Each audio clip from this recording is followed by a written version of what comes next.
Welcome to day 10 of restarting my life as a 3D artist. காலங்காத்தால் எந்திரிச்சோடனே ஒரு whistle ஒன்று மாடல் பண்ண இருந்துச்சு. அதாங்க தமிழில் இந்த மடக்கு ஊதி.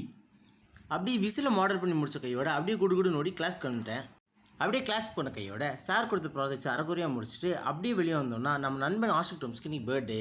அதனால சரி ஓகே பைப்புளுக்கு ஏதாவது கிஃப்ட் வாங்கி கொடுப்பான்னு சொல்லிட்டு பக்கத்தில் இருக்க கடைக்கு கூப்பிட்டு போய் கிஃப்ட் வாங்கி கொடுத்துட்டோம்.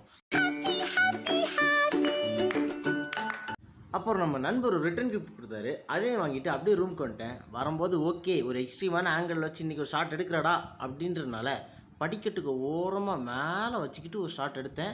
நல்லா தான் வந்துச்சு. ஆனால் எடுக்கும்போது லேட்டாக பயமாகவே இருந்துச்சு, எங்கடா மொபைல் கீழே வந்துட்டு போகுதா இல்லைன்ட்டு. அப்படியே ரூமுக்கு வந்த கையோட சாப்பிட்டு செட்டிங்காக எடிட்டிங் உட்காந்துட்டேன். எடிட்டிங் முடிஞ்ச கையோட அப்படியே கையோட இன்ஸ்டாவிலையும் யூடியூப்லேயும் வீடியோ அப்லோட் பண்ணிட்டு சாயந்தரமாக ஒர்க் அவுட்டுக்கு குதிச்சிட்டேன். கொஞ்சமாக புஷ்அப்ஸ் எடுத்துகிட்டு நீ ஷோல்டர் டே அப்படிங்கிறதுனால ஷோல்டருக்கு தேவையான ஆக்டிவிட்டிஸ் எல்லாம் பண்ண ஆரம்பிச்சிட்டேன். ஒர்க் அவுட் முடிஞ்ச கையோட அப்படியே ரெஃப்ரெஷ் ஆகிட்டு சாப்பிட்டு அத்தோட